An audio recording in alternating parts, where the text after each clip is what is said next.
नमस्कार। जो लोग अखंड भारत का सपना देख रहे हैं और दिखा रहे हैं, उनके अनुसार अखंड भारत बर्मा से लेकर अफगानिस्तान तक फैला हुआ है और इसमें नेपाल भी समाहित है।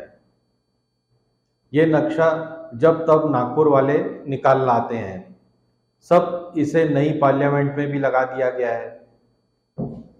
इसको लेकर नेपाल ने काफी प्रतिरोध व्यक्त किया है। नेपाल के प्रधानमंत्री ओली के अनुसार अखंड भारत जैसी कोई चीज कभी थी ही नहीं। छोटे छोटे राज्य थे जो आपस में लड़ते भिड़ते रहते थे। ये बात सही है कि हमारे इस पूरे भूभाग की जो ये अखंड भारत जिसके कहते हैं उसकी संस्कृति एक जैसी है और हजारों वर्षों से यही रही है। तो सांस्कृतिक तौर पर तो हम अखंड भारत की कल्पना कर सकते हैं, लेकिन जमीनी हकीकत इससे कुछ अलग है। आपको मैं बहुत सरल भाषा में बिना हिस्ट्री का ज्ञान दिए समझाता हूँ कि चलिए पूर्व दिशा से शुरू करते हैं। जब एक समय था कि बर्मा के लोग बंगाल में व्यापार करने के लिए आते थे, लेकिन बर्मा भाषाई तौर पर और न सांस्कृतिक तौर पर हमसे ज़्यादा मेल नहीं खाता है। मुगल शासन में बर्मा को हथिया लिया गया था और अंग्रेजों ने भी इसे भारत का हिस्सा रखा था 1938 तक। लेकिन उससे पहले और उससे बाद में बर्मा का व्यापार के अलावा कभी भी अखंड भारत से कोई संबंध नहीं था। आज की तारीख में भी हम नॉर्थ ईस्ट के स्टेट्स को पूरी तरह नहीं समझ पाते हैं। मणिपुर के मैतेई कहते हैं कि वो द्रुपद के वंशज हैं, यानी द्रौपदी के भाई के, और मणिपुरी नृत्य आदि ये सब हमारी सांस्कृतिक एकता का प्रतीक है। लेकिन नॉर्थ ईस्ट में पुराना बंगाल था उसके शासकों के अलावा किसी का कोई उधर इंटरेस्ट नहीं था, कोई दिलचस्पी नहीं थी। बंगाल वाले दिल्ली की तरफ नहीं बढ़कर असम की तरफ बढ़ जाते थे। साउथ के कुछ किंगडम थे जैसे विजयनगर और चोला राजवंश, जो थाईलैंड और कंबोडिया आदि पर उन्होंने शासन जमाया। लेकिन आदिकाल में ये सब थाईलैंड, कंबोडिया और बर्मा ये सब बौद्ध धर्म से प्रभावित हो गए, न कि हिंदू। अब आते हैं साउथ की तरफ, जो सांस्कृतिक और भौगोलिक रूप से हमेशा भारत का अंग रहा है। लेकिन लंका या आज का श्रीलंका पहले भी और आज भी दूसरा देश ही माना गया है।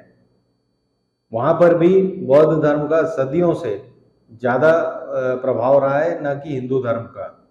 हालांकि वहाँ तमिल भी थे। नॉर्थ में नेपाली अपने आप को अलग मान ही रहे हैं और कश्मीर कई सदियों से पहले बौद्ध और फिर मुसलमान हो चुके हैं। तो अब आते हैं पाकिस्तान और अफगानिस्तान की तरफ, जो हमारे पश्चिम में है। अगर अफगानिस्तान और पाकिस्तान को हम अखंड भारत का हिस्सा मानते हैं और महाभारत के गांधार को आज का कंधार मानते हैं, तो फिर मोहम्मद घोरी और महमूद गजनवी तो भारतीय हुए, तो फिर इन्हें हम विदेशी आक्रमणकारी क्यों मान रहे हैं? बाबर भी अफगानिस्तान से लगे हुए ताशकंद से आया था और उसने 10 सालों तक काबुल पर राज किया था भारत आने से पहले। उसकी बेगम अफगानी थी और इसी वजह से शेष मुगल वंश हुमायूं से लेकर नीचे बहादुर शाह जफर तक सब अखंड भारतीय हुए ना, क्योंकि वो हिस्सा जब भारत का था तो ये लोग पैदा तो अफगानिस्तान में ही हुए। तो अंत में हम दो ही बात कह सकते हैं कि सालों तक जिन्हें हम मुस्लिम आक्रमणकारी मान रहे हैं वो भी अखंड भारतीय थे, या अगर वो आक्रमणकारी थे तो वो हिस्सा जहां से वो आए या जहां पैदा हुए थे वो भारत में नहीं था।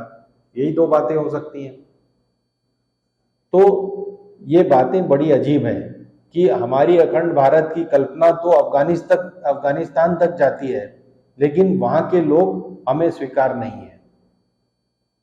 क्या कारण है?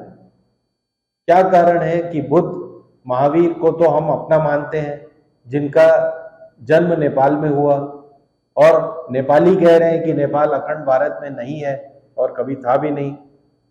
उधर सूफी जिनका जन्म अफगानिस्तान में हुआ, उनको हम अपना नहीं मानते। तो अगर हम बौद्ध, सिख, जैन सबको अपना मान रहे हैं, तो इस्लाम को क्यों हम अपना नहीं मान रहे?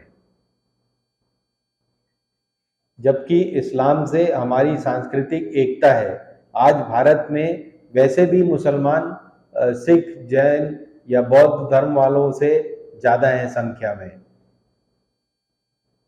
विचार करिए। हिंदुस्तान जिंदाबाद।